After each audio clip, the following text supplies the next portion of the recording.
Give me one username, and I'll show you how much of someone's online presence Sherlock can uncover. We're starting with a completely fresh Kali Linux machine. No Sherlock, no setup. And by the end, we're going to search one username and see just how many accounts we can find. Let's see what happens. Step 1. Clone Sherlock. First, we need Sherlock itself. So I'm going to clone the official Sherlock repository from GitHub. I'll type git clone github.com/sherlock-project/sherlock.git and hit enter. Kali is now downloading the project from GitHub. Once that's finished, we should have a new folder called Sherlock. Now let's move into that directory, cd Sherlock, and now we're inside the Sherlock project. Everything we're going to do next will happen right here. Step 2. Install Python requirements. Next, we need to make sure Python and the virtual environment tools are installed. I'm going to run sudo apt install python 3 python3-pip python 3-vem-y. This installs Python 3, pip, and the Python virtual environment package. Once that's finished, we're ready to create an isolated environment for Sherlock. And this is important because Kali protects its system Python environment from packages being installed directly into the operating system. Step 3. Create a virtual environment. Now let's create our virtual environment. I'll type python 3-mvmvm, and that's it. We now have a separate Python environment inside the Sherlock directory, but creating it isn't enough. We need to activate it, so I'll run source vm/bin/activate, and now you can see VM at the beginning of the terminal. That means our virtual environment is active. Step 4. Install Sherlock. Now comes the important part. We're going to install Sherlock inside this virtual environment.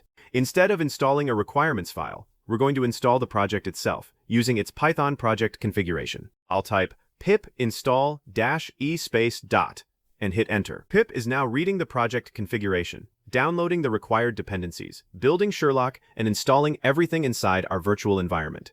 This may take a little while, depending on your internet connection, and once the installation finishes successfully, Sherlock is ready to use. Step 5. Check the installation.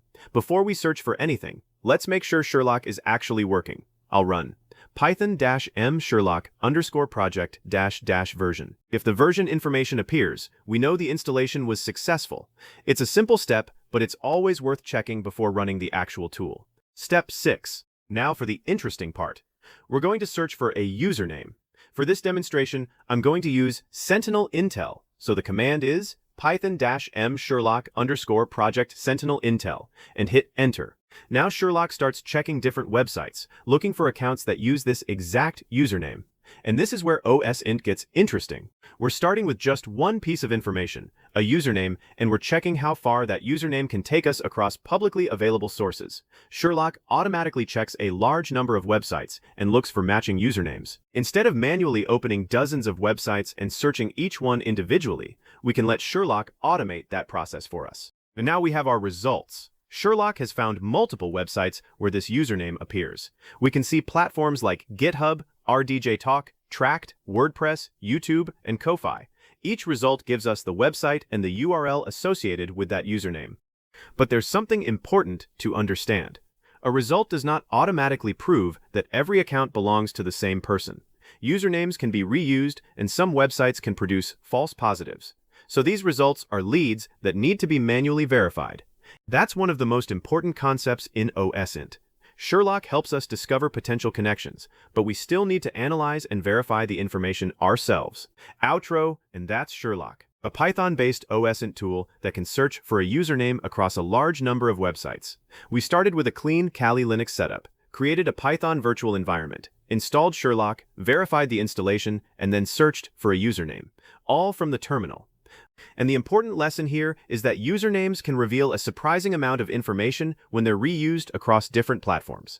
But remember, this is OSINT, not a license to target people.